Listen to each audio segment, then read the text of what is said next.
இப்போது எங்கும் உள்ள மக்கள் யாவரும் மனமாற வேண்டும் என்று அவர் கட்டளையிடுகிறார். திருத்தூதர் பணிகள் 17ஆம் அதிகாரம் 30வது வசனம். அப்போஸ்தலர் 17ஆம் அதிகாரம் 30வது வசனம். மக்கள் கல்வி அறிவு அற்ற பழைய காலத்துல ஒரு அரசியல் தலைவர் அவர் வந்து ஒரு கட்சி கூட்டத்தை முடிச்சுட்டு நள்ளிரவுல ஒரு பயணம் போயிட்டு இருக்கிறார். இப்படி போயிட்டு இருக்கிற நேரத்துல ஒரு கிராமத்து வழியா போயிட்டு இருக்கிறாருங்க. அங்க முழுவதுமா இருள் சூழ்ந்து இருக்கிற ஒரு இடம், நிறைய வீடுகள் அவ்வளவு கிடையாது, ஒரு சில வீடுகள் மெயின் ரோட்ல இருந்தது. திடீர்னு அவருடைய கார் வந்து ரிப்பேர் ஆயிடுச்சு. அந்த பழுது அடைஞ்சோடனே அந்த கார் என்ன பண்ணிட்டான், ஓரம் கட்டிட்டு இப்ப இது மேல எங்கேயுமே மெக்கானிக்கை கூட்டிட்டு வர முடியாது, என்ன பண்றது அப்படின்னு யோசிச்சுட்டு இருக்கிற நேரத்துல அந்த வீட்டுல வந்து அந்த ஐயா வந்து கொஞ்ச நேரம் தங்குறாரு. ஒரு வீட்டுல ஒரு அம்மா இருந்தாங்க, வயசான அந்த அம்மா. அவங்க வந்து அவங்க வீட்டுல கேட்டு அவங்க கூட தங்குறாங்க. அந்த கார் ரெடி ஆகிற வரைக்கும் அவர் என்ன பண்றாரு, அந்த வீட்டுல தங்கி இருக்கிறாரு. ரெடி ஆன பிறகு அந்த அம்மா கிட்ட விடை பெற்று போறாரு. போகும்போது அந்த தலைவர் என்ன பண்றாரு, சும்மா எப்படி போறது, வயசான ஒரு அம்மா இல்லையா. அப்போ அவருடைய கார்ல அவருக்கு கிடைச்ச ஒரு பரிசு பொருளை கொண்டு வந்து கொடுக்குறாரு, ஒரு ஃப்ரேம் போட்ட ஒரு படம். அந்த அம்மா கிட்ட கொடுத்து அந்த அம்மா என்ன பண்ணா, அது என்னன்னே தெரியல, ஆனா ஏதோ கொடுத்துட்டு போனாங்கன்னு சொல்லிட்டு அதை எடுத்து வீட்டு செவத்துல மாட்டிட்டாங்க. நாட்கள் உருண்டோடின. ஒரு நாள் திடீர்னு அந்த அம்மா சிக்காயிட்டாங்க.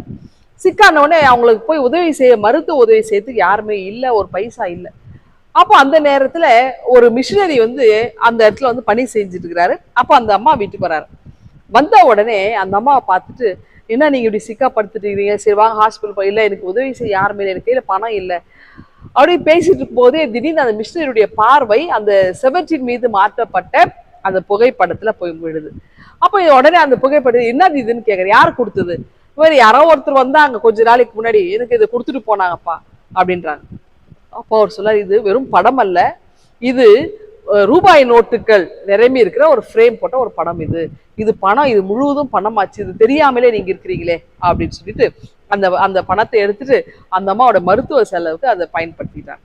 இப்படிதாங்க பல நேரம் நம்ம கூட என்ன இருக்குன்னே தெரியாம அந்த அம்மா இருந்த மாதிரி பாவத்துக்குள்ளவே நம்ம இருக்கிறோம். ஆனா இது பாவம் நமக்கு தெரியாமலேயே நம்ம வாழ்ந்துட்டு இருக்கிறோம்.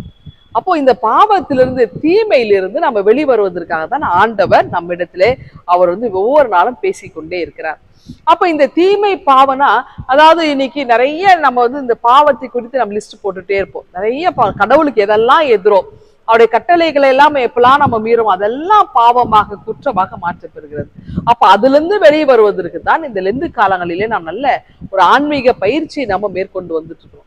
அப்போ நம்ம வந்து தினந்தோறும் திருமறை வாசிப்பதன் வழியாக, ஆண்டவருடைய வார்த்தையை கேட்பதன் வழியாக, எல்லாவற்றுக்குமே இப்பொழுதும் ஆண்டவரோட நம்ம ஜெபிப்பதின், உறவாடுவதின் வழியாக, மன்றாட்டுகள் வழியாக நாம வந்து இந்த பாவத்திலிருந்து நம்ம கரையேற ஆண்டவர் உதவி செய்கிறார். அப்படி என்றால் இன்றே ரட்சணிய நாள், இன்றே மனம் திரும்ப வேண்டும். இந்த மனம் திரும்புதலை தான் அன்றைக்கு ஆண்டவருடைய சீடர்கள் அறிவித்தார்கள். இயேசுவும் அதை செய்தார். நாமும் அந்த மனம் திரும்புதலுக்கு ஏதுவாய் நம்முடைய வாழ்வை நடத்துவோமா? இந்த சிந்தனையோடு இந்த நாளை துவங்குங்கள். ஆண்டவர் உங்களை ஆசீர்வதிப்பாராக. ஆமென். எங்கள் அன்பின் ஆண்டவரே, மனமாற்றுத்திரராய் நான் நடத்தப்பட எங்கள் கிருபை தாரும். மீட்பரேசு ஜெபிக்கிறோம் எங்கள் அன்பின் கடவுளே. ஆமென்.